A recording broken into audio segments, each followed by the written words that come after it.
모세와 아론이 회중을 그 반석 앞에 모으고 모세가 그들에게 이르되 반역한 너희여 들으라. 우리가 너희를 위하여 이 반석에서 물을 내랴. 모세가 그의 손을 들어 그의 지팡이로 반석을 2번 치니 물이 많이 솟아나오므로 회중과 그들의 짐승이 마시니라.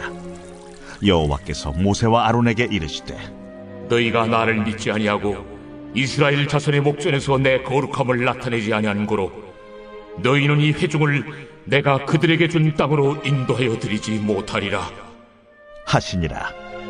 이스라엘 자손이 여호와와 다투었으므로 이를 무리바 무리라 하니라. 여호와께서 그들 중에서 그 거룩함을 나타내셨더라. 할렐루야. 5월 4일 주님의 말씀을 사모하여 하늘 양식과 함께 하시는 한 사람 한 사람을 주님의 이름으로 사랑하고 축복합니다. 오늘 본문은 모세가 가나안 땅에 들어가는 복을 누리지 못하게 된 원인을 보여줍니다. 12절은 그 이유를 나를 믿지 아니하고 내 거룩함을 나타내지 아니한 고로 라고 설명합니다. 믿음과 거룩함의 부재 때문이라는 것입니다. 이 말씀을 통해 우리에게도 믿음과 거룩함을 무너뜨려 축복의 통로를 막는 문제가 얼마든지 있을 수 있음을 깨달아야 합니다. 축복의 길을 막는 것은 바로 감정입니다. 13절에 나오는 무리바 물은 다툼이라는 의미입니다. 이 다툼은 모세와 아론 그리고 이스라엘이 나쁜 감정에 이끌린 태도입니다. 이스라엘 백성은 정탐을 마치고 돌아온 10명의 정탐꾼을 대할 때에도 원망과 통곡이라는 나쁜 감정적 굴레 안에 있었습니다. 그리고 오늘 본문의 모세도 10절에 보면 우리가 너희를 위하여 이 반석에서 물을 내랴 하며 하나님의 명령을 순종하는 데 있어 나쁜 감정을 드러냈습니다. 이 두 가지 모두 가나안에 들어가지 못하는 원인이 됩니다. 반면 하나님은 이스라엘 백성을 감정적으로 대하지 않으셨습니다. 사랑으로 대하셨습니다. 하나님은 원망하고 불평하는 그들에게도 생수를 먹이심으로 거룩함을 나타내셨습니다. 언제나 모든 일에서 내 안에 하나님의 사랑이 나의 감정을 앞서야 합니다. 감정에 이끌려서는 진실한 순종을 하지 못합니다.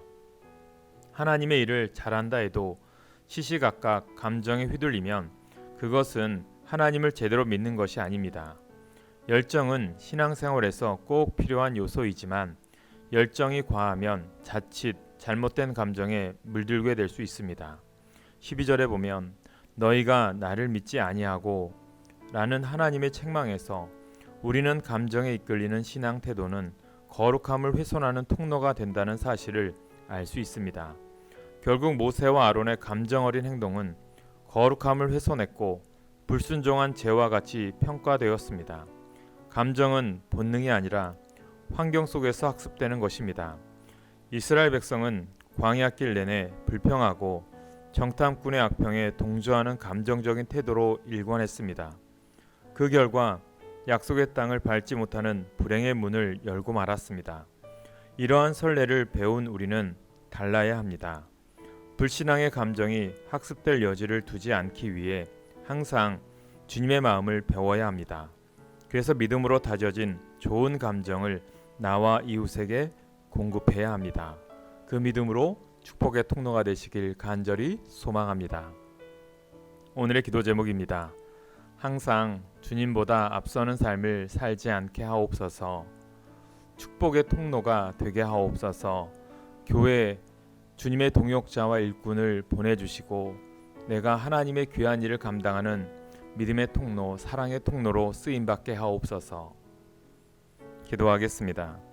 하나님, 우리 마음에서 비롯된 부정적인 감정이 불신앙이 될 수 있음을 배웠습니다. 열정으로 일한다 해도 잘못된 감정이 불신앙을 만들 수 있음을 알았습니다. 예수님의 마음을 배우고 닮아 내 안에 주님 사랑이 나의 감정을 넘어서게 하옵소서. 예수님의 이름으로 기도합니다. 아멘.